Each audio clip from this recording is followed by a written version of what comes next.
Good morning, everybody. I am Bogdan Mazuru, the Special Envoy of the Romanian government for promoting memorial policies and combating anti-Semitism, and head of Romania's delegation to IRA. It is a great pleasure for me to welcome you today and to open the conference on Holocaust Distortion and Education, Current and Emerging Challenges.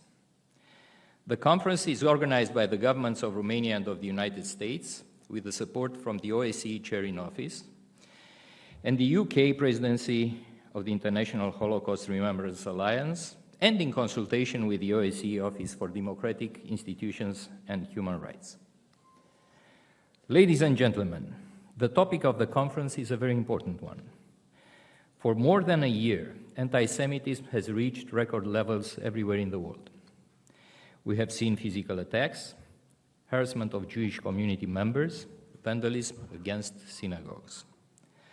The internet has been flooded with anti-Semitic content, and anti-Semitic rhetoric has been more and more often present, not only in extremist political propaganda, but also in university campuses. The main reason for that is, of course, the effect of the horrendous terrorist attack on Israel and the following Israel-Hamas and Israel-Hezbollah war. All our countries have taken measures to counteract this post-October 7, 2023 wave of anti-Semitism and hate. On the other hand, all our countries represented here, all international organizations dealing with the issue, have recognized the leading role of education in the fight against anti-Semitism. Education is the key. Education is the only way to vaccinate our societies against this terrible virus. This is why national strategies and projects, as well as international initiatives on education, have been designed and implemented. There are several reliable and useful instruments to measure periodically their results. They are both reliable and useful, but the best measuring stick of the success or of the failure in this process is how our societies respond in times of crisis.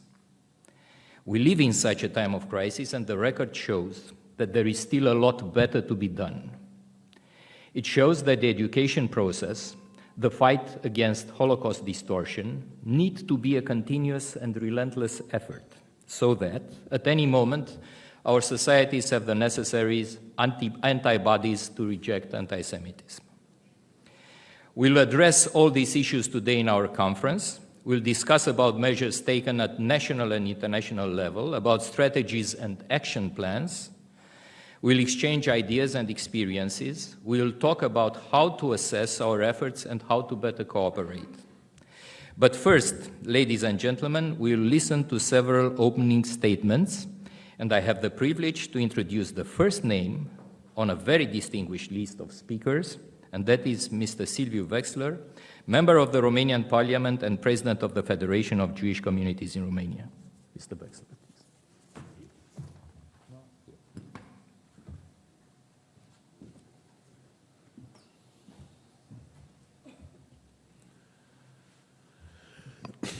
Ladies and gentlemen, good morning. Not more than 1 month ago, we celebrated 145 years from the moment when the first Jew became a Romanian citizen.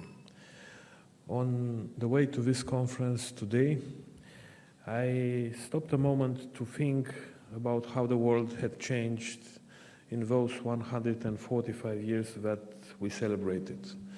We saw, naturally, looking at history, we saw a world that went up and had good moments, went down, and changed all the time. The world we live today in is a completely and radical different one.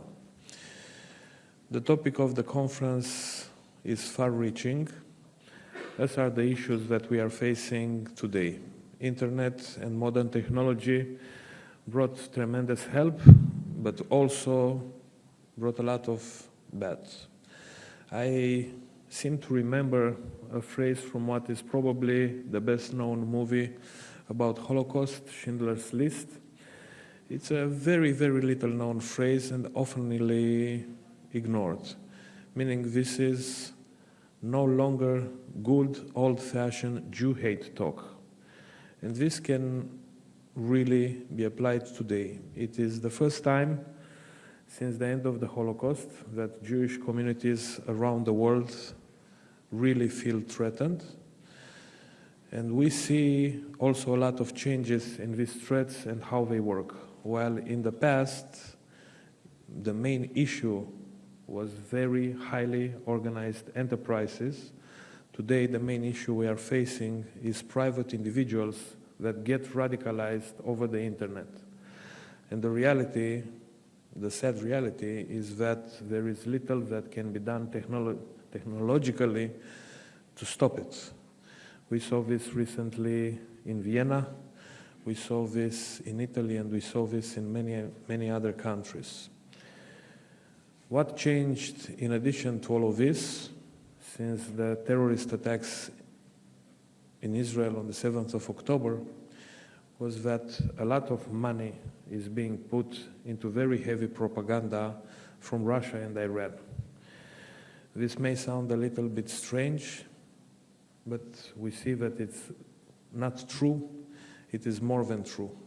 The propaganda that comes along with anti-Semitism and anti-Zionism, or propaganda against the state of Israel, or whatever way you want to phrase it, seems to be very, very effective. Seems to use a lot of times internet.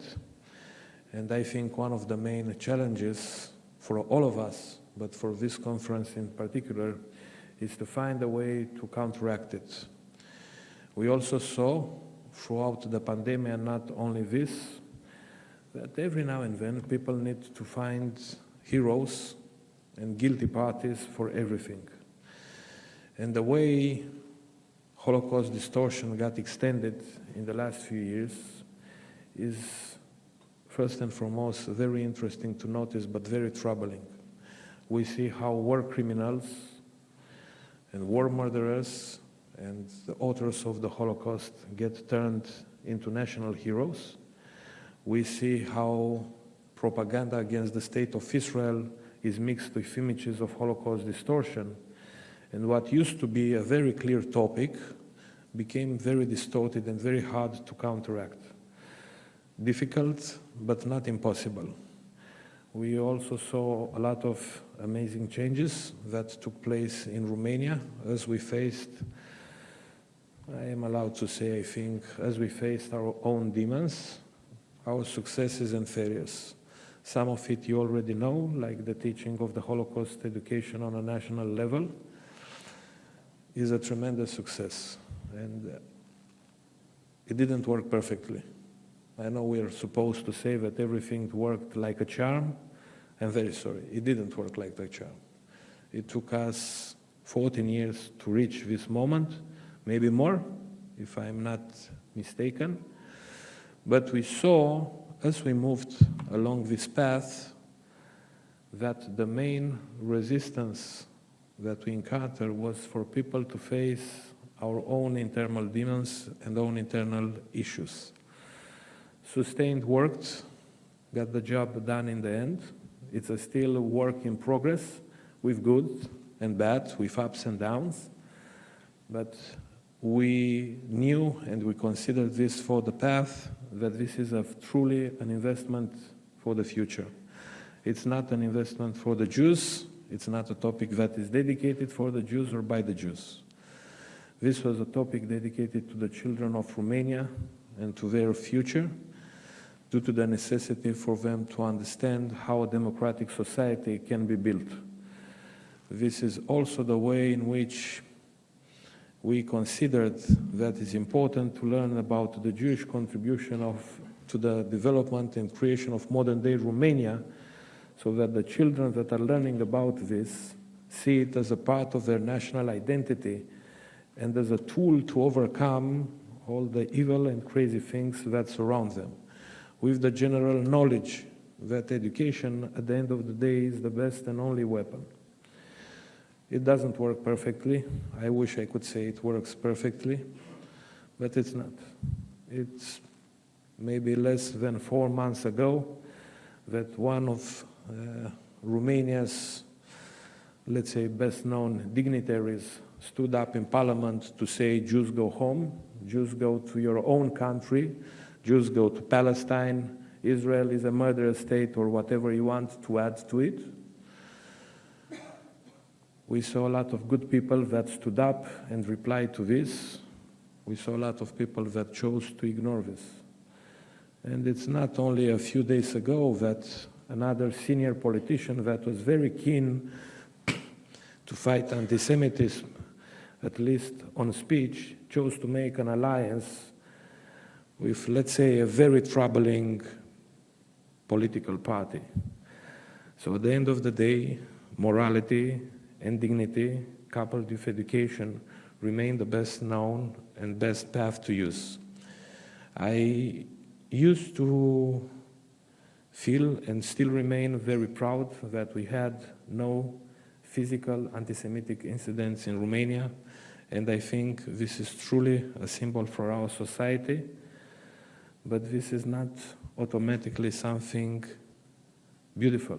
The fact that we reached a point where we have to say that we are proud that this didn't happen, that we are proud of something that is truly normal, is troubling in itself. Despite all this, I still remain a highly optimistic person, both in the future of the Jewish communities in Romania, which I highly and strongly encourage you to visit, and in the way our future is going to look. Sooner or later, the threats that are faced by the Jewish communities are going to pass or move.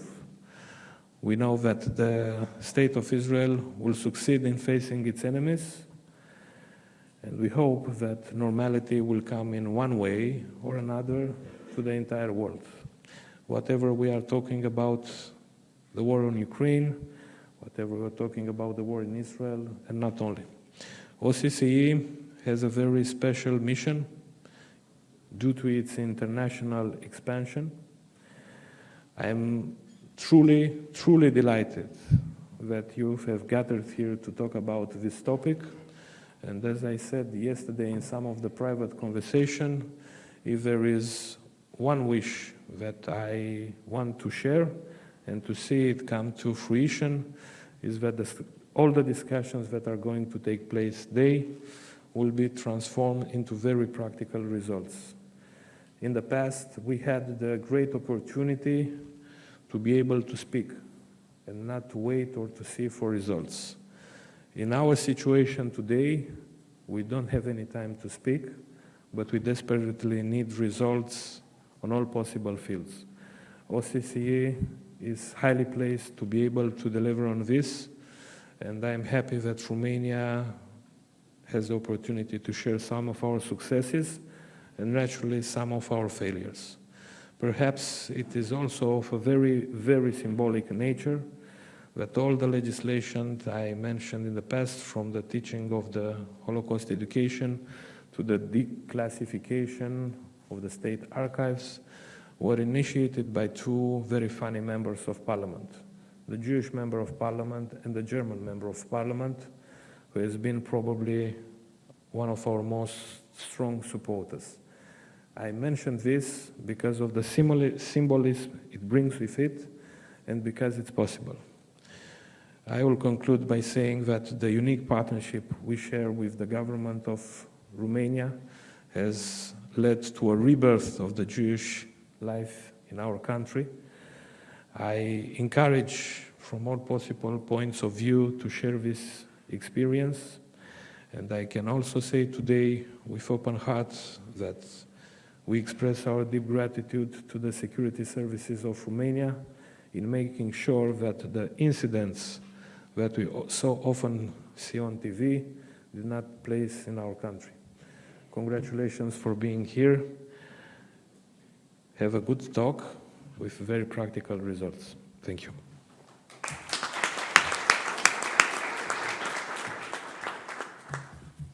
Thank you very much, President Drexler. I thank you also for the excellent cooperation that the Romanian government has had with you and the Federation the Jewish communities in Romania in all the programs and all the projects we've developed together. And you mentioned the teaching of the Holocaust and the Jewish life in Romanian high schools. This is a huge achievement, and you had really an essential role in doing this. And I want to thank you for that, and I want to thank you also for the input that you had, a very valuable one, to the elaboration and the implementation of the national strategy on combating anti-Semitism in Romania. Thank you very much, President Wexler. Now I have the privilege to introduce Mr. Odobescu, Minister of Foreign Affairs of Romania. Please take the floor, Mrs. Minister.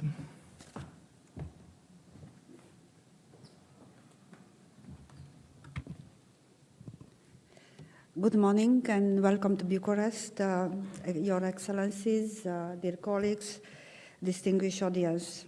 The topics we address today are extremely relevant in the current challenging international context. Each time I discuss about the next generations and the modalities to face the perils of a radicalized world, there is one answer I'm particularly attached to: education. Because education is information, it is awareness and critical thinking, it is prevention. The focus of our discussion, Holocaust Distortion, falls within our concerns and stands out as an example for which education makes the difference. From a national standpoint, Romania has an extensive experience on research, education, and remembrance. I can only underline once more that the whole of society effort and the importance of the government active endeavors to this aim. Romania's role as a regional model in countering anti-Semitism, preserving the memory of the Holocaust and its victims is well acknowledged. We are ready to share our experience, and particularly with our partners from Eastern and Central Europe. The Romanian Foreign Ministry has supported these efforts and will continue to do so. The National Strategy for Combating Anti-Semitism, recently adopted, is a case in point. In this vein, we are pleased to host in Bucharest this event, aiming to examine the impact of artificial intelligence on Holocaust education. Nowadays, when online content spreads fast, incredibly fast, with a powerful influence, we need to carefully look into the challenges and the opportunities it entails.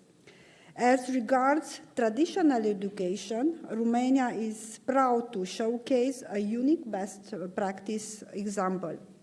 Starting with school year 2023-2024, the history of the Jews, the Holocaust, is taught as a separate compulsory subject, part of the main curricula, to 11th and 12th grade pupils. Over 7,000 pupils have studied this subject last year in high schools. It was not an easy journey, but results are there. And I'm really proud that also our colleagues from the Foreign Ministry have contributed to these important steps. Of course, there is a lot of work, but it's also important to acknowledge the results we achieved in this field. And I take this opportunity to congratulate the Federation of Jewish Communities of Romania, to congratulate you, President, for its and your relentless efforts in promoting these initiatives. Ladies and gentlemen, dear colleagues, our commitment to encouraging the research, education, and commemoration of the Holocaust has been and will be steadfast. Anti-Semitism continues to pervade the public sphere. It increases people's likelihood of being faced with abuse, expressed in different forms, online and offline. Against this already grim background, the October 7th events and their aftermath reminded us of the terrific consequences of the Holocaust, distortion, denial, and anti-Semitism. They also reminded us that we really need to redouble our efforts in order to prevent such disastrous developments. Ladies and gentlemen, our current efforts, our current event focuses on our partners, colleagues, and experts from the Western Balkans and Eastern countries. I'm confident they will benefit from our exchange of views today, and they will be empowered to make the best of the Romanian model in their own countries while minding regional realities and historical narratives. I will conclude by congratulating the Prime Minister's office for organizing this event and for fostering international partnership that have made this event today possible. I also wish to extend our appreciation to the co-sponsor of this event, United States, the OSCE chairperson in office, and the International Holocaust Remembrance Alliance, in consultation with the OEC Office for Democratic Institutions and Human Rights. Dear colleagues, the purpose of our common action should be to protect the fundamental values that Europe stands for: respect for human rights and fundamental freedoms, democracy, rule of law. We, as officials and as citizens of this challenging world, have the responsibility to stand by these values and to show their worth to the next generation. To educate young people and encourage them to experience life in the spirit of tolerance and peace, it is an investment in our future. Thank you.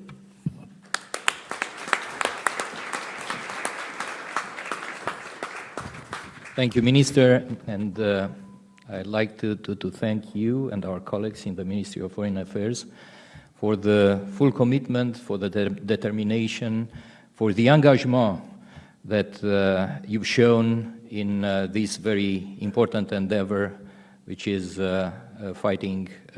preventing and the fighting against anti-Semitism. I have now the pleasure to introduce Dragoș Hota, Secretary of State, Coordinator of the Interministerial Committee on Monitoring the Implementation of the National Strategy for Preventing and Combating Anti-Semitism, Xenophobia, Radicalization, and Hate Speech, and Romanian Deputy Head of Delegation to IRA. Dragoș is the long title. Please come here.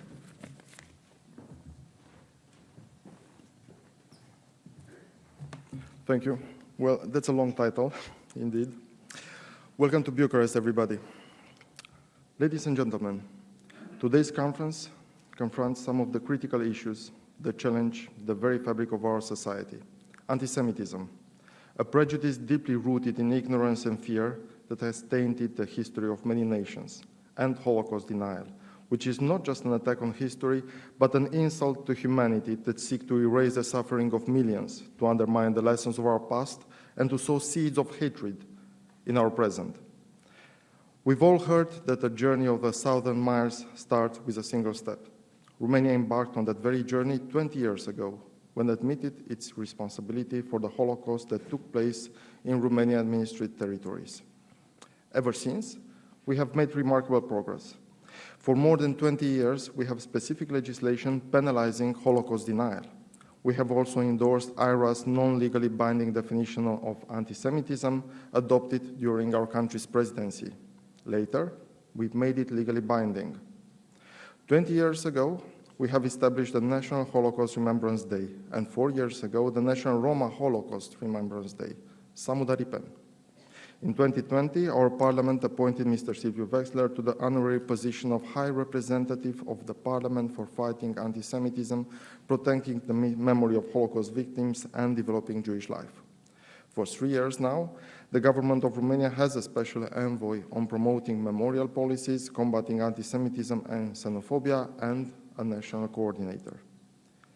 Firmly committed to its historical past and seeking to fulfill its duty towards its own citizens, Romania also grants pensions for survivors of the Holocaust persecuted on ethnic grounds.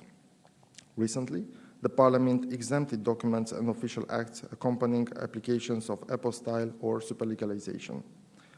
Distinguished participants, as we engage in discussions about history and education, we are reminded of the crucial responsibility we bear, not only to honor the memories of the victims, but to safeguard the truth for future generations. For Romania, the establishment of the Elie Wiesel National Institute for the Study of the Holocaust has been crucial in this regard. We have also established memorials and museums dedicated to preserving the history of the Holocaust in Romania and implemented cultural and educational projects that emphasize the importance of remembrance, thus ensuring the future generations understand the magnitude of this tragedy. More recently, we introduced the history of the Jews, the Holocaust, for high school students as compulsory subject, and President Wexler had a key role in initiating and supporting this very decision. We are also working towards opening the new National Museum of the History of the Jews in Romania and the Holocaust, and we are continuing to support the Federation of Jewish Communities of Romania with funding for restoration projects. Wider project-based frameworks of financing are available through the government's Department of Interethnic Relations and the Ministry of Culture. Furthermore, in May 2021, the government adopted Romania's first national strategy for preventing and combating anti-Semitism, xenophobia, radicalization, and hate speech. The second strategy for 2024-2027 was adopted in May this year, and it rests upon the following pillars: preventing and combating anti-Semitism, xenophobia, radicalization, and hate speech, promoting education for inclusion, supporting knowledge of the Jewish culture, and last but not least, supporting efforts to combat anti-Semitism, xenophobia, radicalization, and hate speech at international level. Ladies and gentlemen, Romania's participation in international initiatives such as IRA underscores our dedication to global efforts against anti-Semitism. We know that we are not alone in this fight, but part of a collective movement striving for justice. Guided by the belief that understanding our past is crucial to preventing the repetition of the horrors of the Holocaust, we are ensuring that the lessons of history are not forgotten. Yet, while we celebrate our progress, we must acknowledge that our work is far from over. Anti-Semitism persists in various forms, and it is our duty to confront it head-on. Each act of hatred and intolerance is a call to action. Let us engage, inspire, and commit to a future where such atrocities are neither forgotten nor repeated, to continue our fight to combat anti-Semitism, not just as a policy, but as a shared moral obligation. The Romanian government remains committed to do so. Thank you.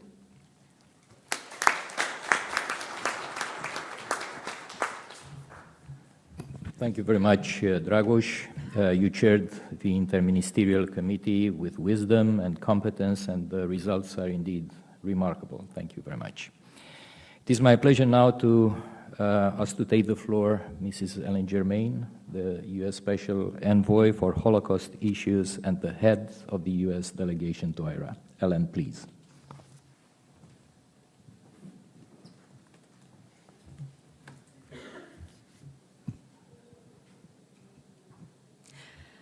Thank you very much, Bogdan, and thank you, everyone. It's really great to see everyone here. It's wonderful to be back in Bucharest. This is my second visit to Romania, and with every trip, my admiration for Romania's commitment to Holocaust remembrance and education grows. The United States is pleased to be a co-sponsor of this conference with Romania, the OSCE, and the UK presidency of the International Holocaust Remembrance Alliance, or IRA. As the head of the US delegation to the IRA, I'm glad to see that IRA is a co-sponsor, since it was a pioneer in drawing attention to Holocaust distortion, including through its global task force to counter Holocaust distortion. And this topic is particularly compelling today, when we consider it together with new technologies like artificial intelligence, AI, which really have the world's attention. Certainly it has my attention, particularly since back in the day, many years ago, I studied AI as a graduate student. And so I'm very delighted to see it as one of the main topics of today's conference, and to see it bringing together these two very important issues: Holocaust issues, anti-Semitism, Holocaust distortion, and technologies like artificial intelligence. We are at a pivotal moment with both profound opportunities and significant challenges. How do we commemorate and educate about the Holocaust, as well as confront Holocaust distortion and denial in the online space? How can we honor the memory of those who suffered while using new technologies to catch and hold the attention of youth and educate them about the Holocaust? It's a delicate balancing act, and AI will affect how we remember the past. The United States is excited about the potential of AI, and we also recognize that its rapid development can pose potential risks. We're committed to ensuring that all citizens can access the benefits of AI technology, and we're committed to using AI to help address some of the world's greatest problems. At this year's UN General Assembly, U.S. Secretary of State Antony Blinken emphasized that, quote, "We want the benefits of safe, secure, and trustworthy AI to be shared equitably across the globe and in ways that are consistent with democratic values and respect for human rights." We're taking action, including with our partners, to make that a reality. As part of the new Partnership for Global Inclusivity on AI, the United States is engaging with many stakeholders and the private sector to try to make AI more inclusive. We're also funding programs that use AI to identify misinformation and disinformation, and that try to prevent online hate from spreading to real-life violence, for example, against members of religious minority communities. We've joined other democracies in signing the Council of Europe's AI Convention, and are proud to have forged a global consensus on the first UN General Assembly resolution on harnessing safe, secure, and trustworthy AI for sustainable development. The U.S. State Department recently released a risk management profile for artificial intelligence and human rights, which serves as a practical voluntary guide for organizations worldwide on how to design, deploy, use, and govern AI in ways that are consistent with respect for international human rights. Respecting the accurate history of the Holocaust, protecting the integrity of survivor testimony, and challenging and countering those who use social media to distort and deny the Holocaust must be part of a global commitment to responsible AI. Together, we must protect the facts and encourage critical thinking, while taking advantage of the new opportunities that AI offers to strengthen understanding of and education about the Holocaust, and to make such education and information available to all. Thank you.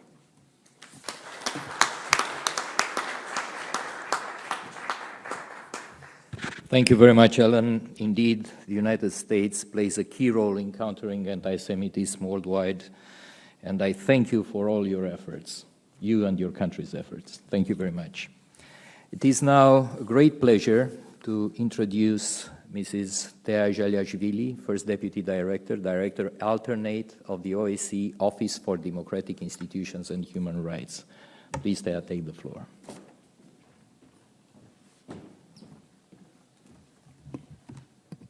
Thank you. It's indeed a great honor for me to be here today and to attend this incredibly important conference. At the outset, of course, I would like to thank our partners in Romania and the United States, the OSCE office, chairperson in office, and of course our International Holocaust Remembrance Alliance UK presidency for this event to happen. At the OSCE, ODIHR, as an Office for Democratic Institution and Human Rights, as the principal institution that works for the world's largest regional security organization, our efforts includes to counter all forms of intolerance and discrimination and to foster mutual respect and understanding throughout the societies of the vast OSCE region. Our work primarily involves assisting and supporting all 57 participating states of the OSCE to implement their commitments in the areas that are crucial to ensuring the social peace and security. And one of those commitments is in the area of combating anti-Semitism and all on its forms. The governments of the OSCE countries have long recognized that if left unchecked, this pernicious, age-old hatred poses a threat not only to the Jewish individuals, families and communities, but to all of the society, and it's a toxic to democracy and the values on which the liberal democratic societies are based on. Yet, as much we would like to confine anti-Semitism to a painful past, this pervasive scourge sadly continues to proliferate with the greatest of the intensities across the region, remaining a persistent and serious global problem with a range, scale, and depth that continues to expand. From online and offline hate speech through the damage to personal property and desecration of properties and places of worship, from threats to actual physical attacks and even homicide. These are what Jewish individuals and communities are currently experiencing, even in the OSCE countries where they have felt traditionally safe. And if left unaddressed, anti-Semitism, hate incidents, and hate crimes can lead to further violence and wide-ranging conflict. Over the years, we at the ODIHR has worked to hard support the OSCE participating states to take the effective steps to combat the anti-Semitism. The theme of today's discussion is so relevant and critical, and these developments also impact Holocaust education and remembrance. Knowledge and understanding of the Holocaust and what this event is meant for all humanity and not just for the Jewish community is regretfully declining at a time when there is a few survivors left to talk about their experience. At the same time, Holocaust denial, distortion, and trivialization have reached and infected mainstream discourse. Since shocking event of 7th of October, the rising climate of anti-Semitism has prompted various OSCE states to implement the measures to address this current situation, particularly concerning Holocaust distortion and the education. And this conference provides really a unique opportunity to gain a deeper understanding of how these issues have been approached and how different actors can collaborate for improvements. By leveraging the capacities, strengthen the resources at the public, private, and civil society sectors, countries we truly believe can foster an environment of understanding, remembrance, and resilience against hatred.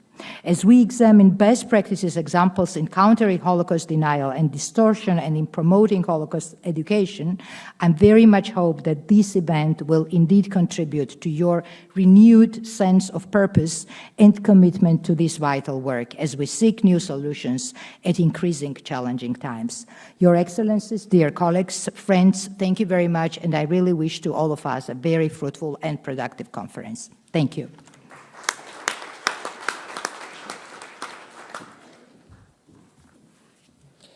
Thank you, Mrs. Jaliashvili. Indeed, the work of ODIHR in raising awareness about anti-Semitism and its impact for developing educational tools or enabling the exchange of good practices about Holocaust remembrance and education is of particular importance. I have the privilege now to invite Rabbi Andrew Baker, personal representative of the OSCE chairperson in office on combating anti-Semitism, to take the floor. Rabbi Baker, please.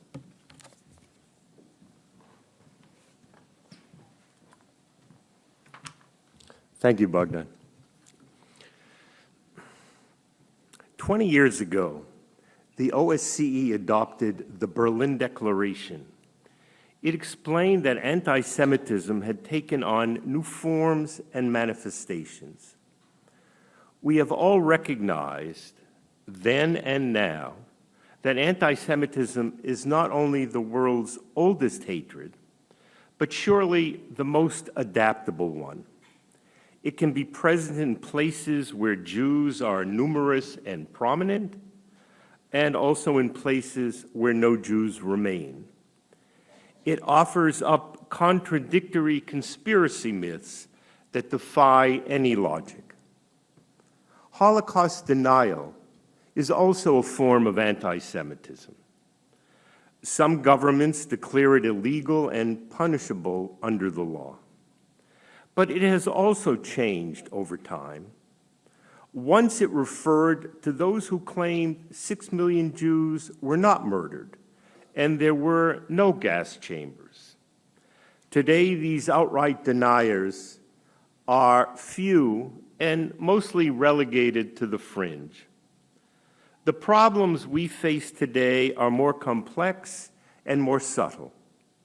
Yet that does not render them any less dangerous, or the need for addressing them less compelling. It has been a long process for democratic countries to confront their own problematic histories. In fact, it was only in 1995 that the French government accepted responsibility for the deportations and deaths of over 70,000 Jews. And also in 1995, that Austria finally dispelled the myth of being Hitler's first victim and made amends to Austrian Holocaust survivors. For countries in this region, it has been more complicated. Under communism, there was no possibility to confront this history. After its fall, many have viewed fascist-era leaders through the prism of anti-Soviet resistance. They were celebrated as heroes and their reputations rehabilitated. It mattered little that they had been complicit in Holocaust crimes. That led to the creation of international historical commissions intended to force a critical examination of Holocaust-era history, first in the Czech Republic and Slovakia, then in the 3 Baltic states, and later here in Romania. There were other initiatives that served a similar purpose. A Hungarian Holocaust museum described that country's own anti-Semitic measures and collaboration with the Nazis. In Poland, historians shed light on the shameful stories of Jedwabne and Kielce, revealing the direct role that Poles played in the murder of Jews.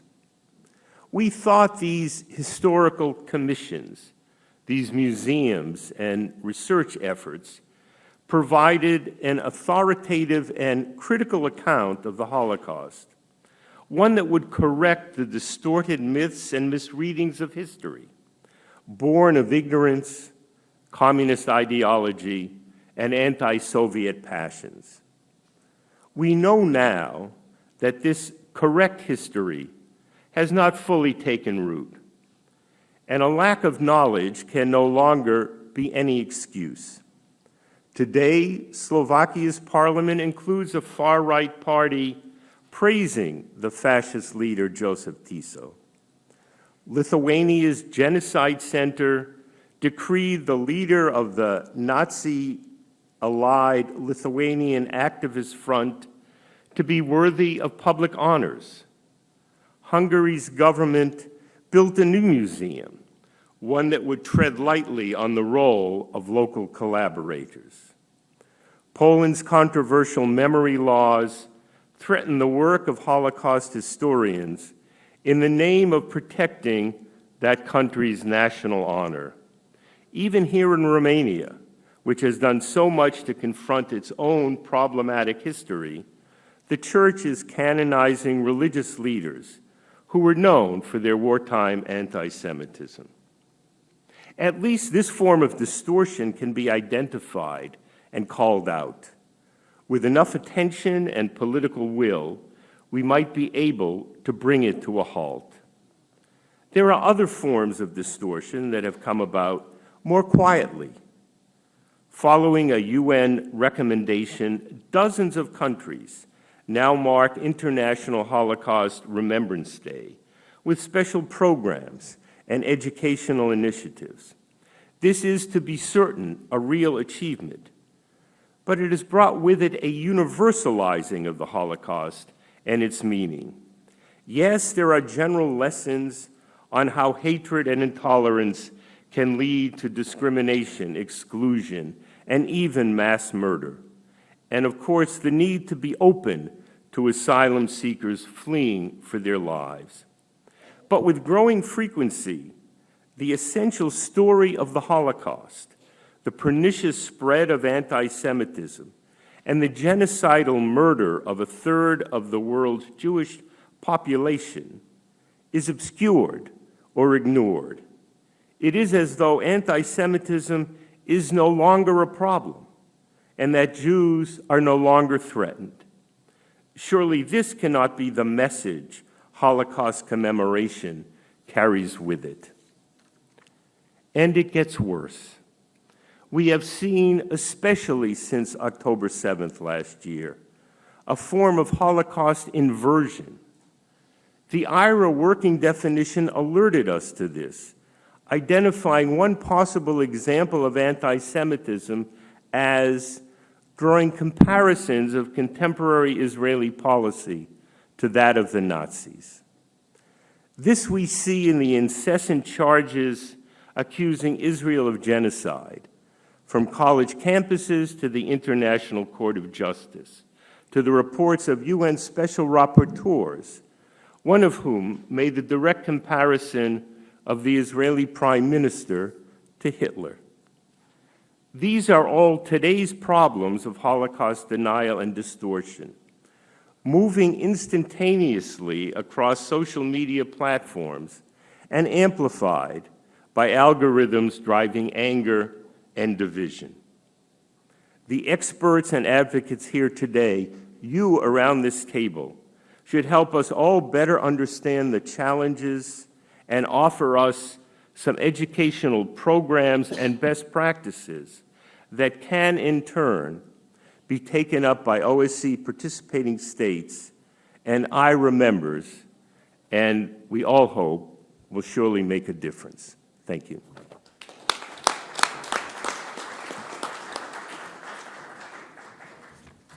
Thank you very much, Andy. Your outstanding contribution to the global fight against anti-Semitism and in addressing Holocaust-era issues in Europe is a proof of exemplary leadership and moral courage. The last on my list of distinguished speakers, but certainly not the least, is the Right Honourable Lord Eric Pickles, IHRA Chair, UK Special Envoy for Post-Holocaust Issues. Lord Pickles, please take the floor.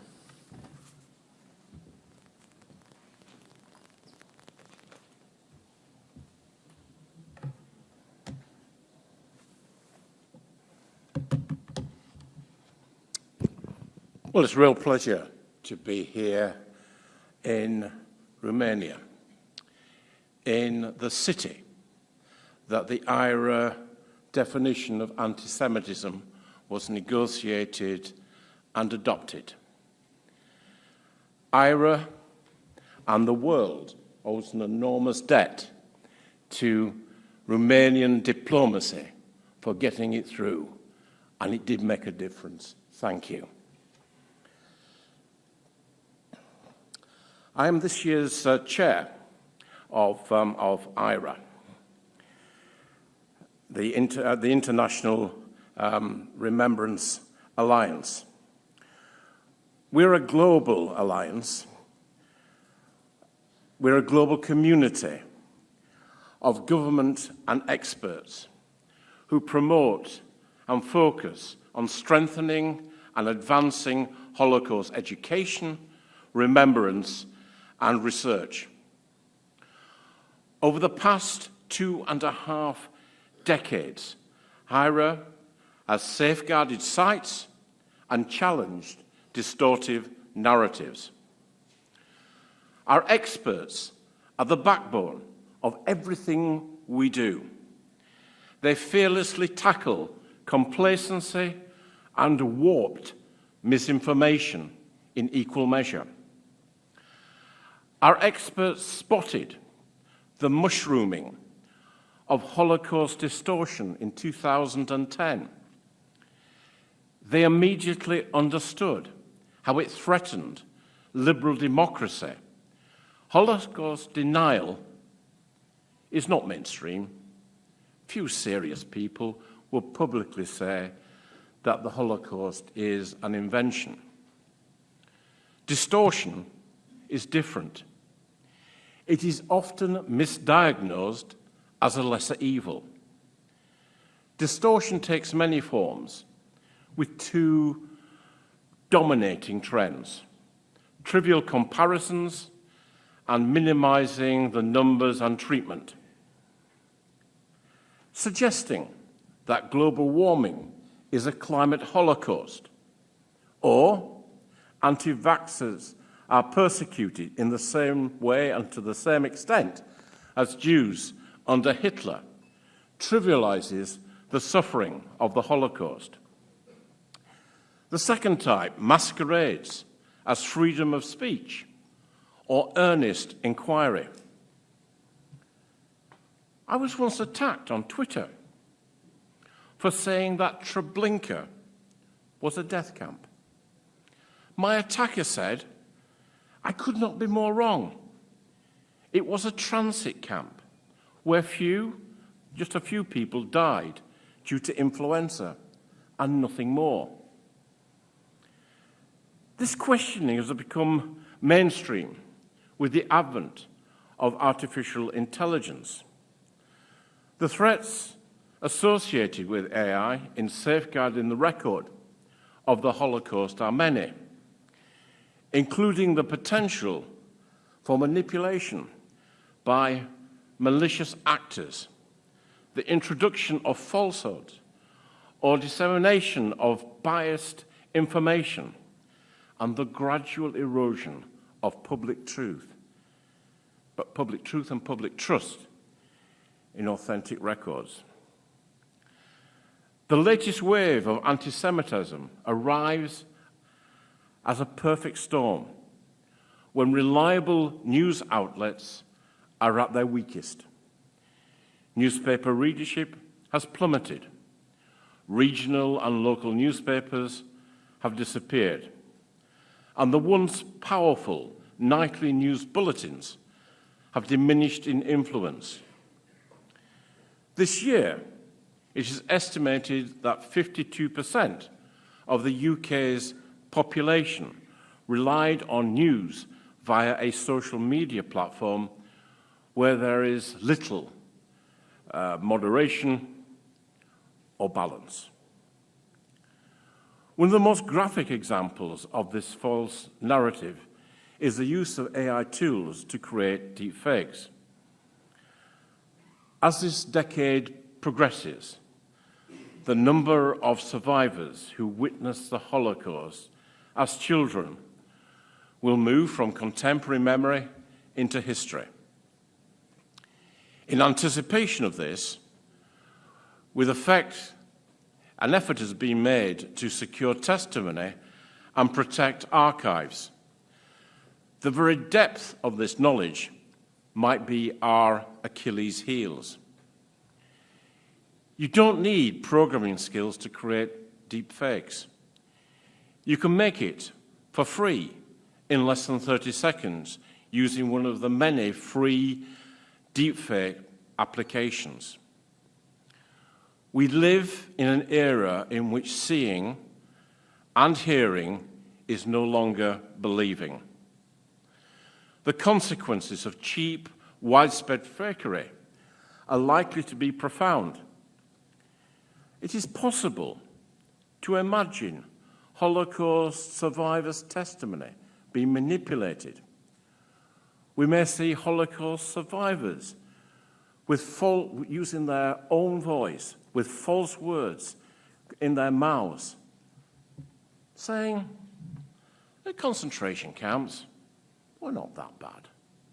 We had plenty of food, it might have been a bit plain, and we played cards on Thursday with the SS, and such like.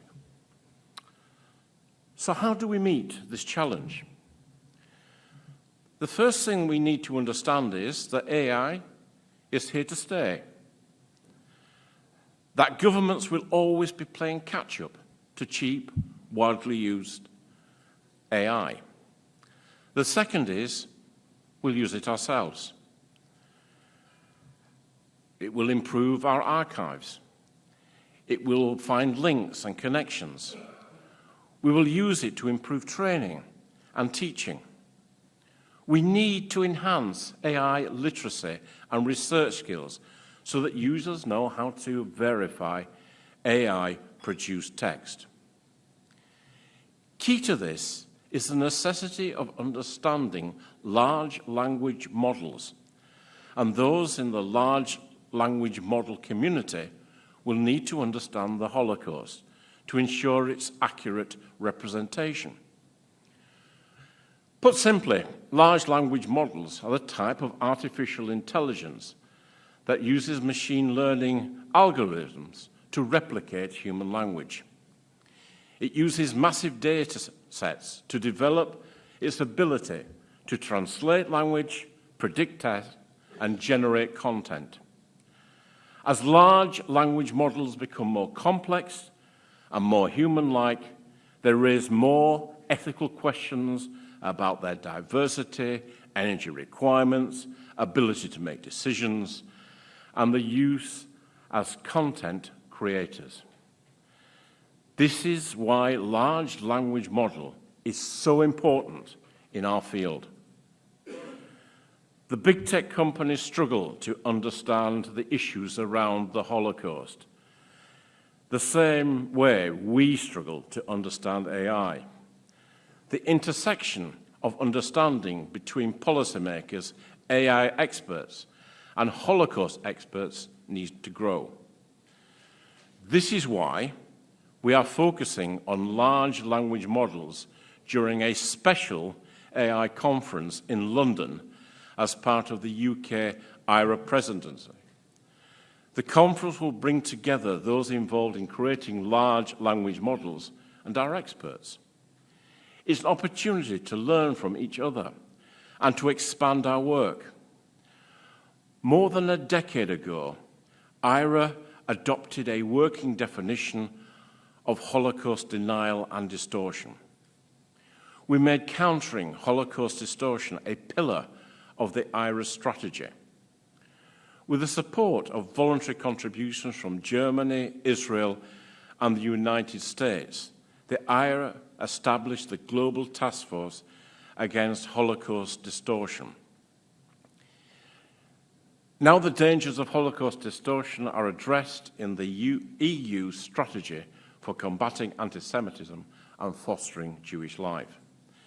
The United Nations passed a resolution condemning Holocaust distortion. And we are here today with the IRA member country Romania, the OSCE, and ODIHR, which have both been close partners of the IRA in our joint mission to counter Holocaust distortion. Romania became one of the first countries to implement the new IRA UNESCO capability building training to counter Holocaust distortion. Romania successfully localized the campaign Protect the Facts. ODIHR have been a partner to Protect the Facts since January 2003. And the UK has just completed capacity building training to counter Holocaust distortion with NGOs and policymakers. It's clear our work is far from done. Now, in conclusion, I suspect, well, over the past few days, like you, I've been frequently thinking about the late honorary chairman of IRA, Yuda Bauer. He's greatly missed for all kinds of reasons. his leadership, his thoughts, and his very winning personality. He had a way of taking complex ideas and making them simple. Yehuda once addressed our current dilemma when he said, as only Yehuda could say, a half-truth is worse than a whole lie. It's our job to nail that half-truth. Thank you very much indeed.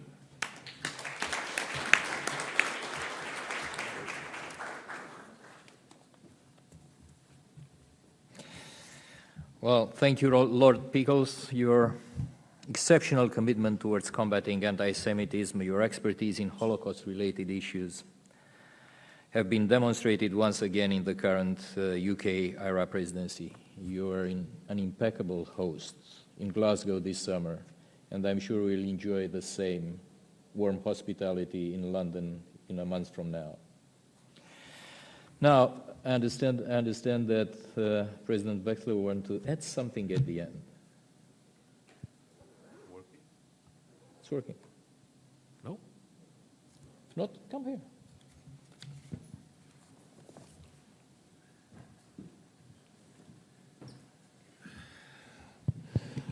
Sorry, I think that sometimes when somebody becomes a member of parliament, the love for the microphone comes instantly attached to it. Before we finished, having listened to the Right Honourable Lord Pickles and Rabbi Baker, I wanted to share with you the memory of the two persons that were involved from the Romanian diplomatic side in the adoption of the Iran definition, the late Ambassador Mihnea Constantinescu, who passed away unfortunately,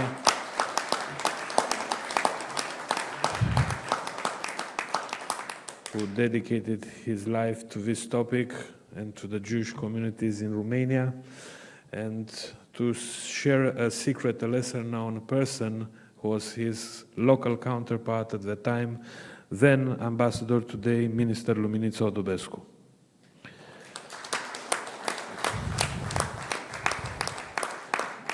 But most importantly, I wanted to truly share with you a wonderful news that just came through while we were speaking today. And I'm happy to share that at least in the case of Romania, all the problems have been solved. Not solved. So one of the leading political influencers of Romania just made a big campaign to announce that 3 million Jews have entered Romania. It seems that I personally gave citizenship to 1 million of them. So having a community of more than 3 million Jews, thank you very much. All our issues are now solved. Thank you.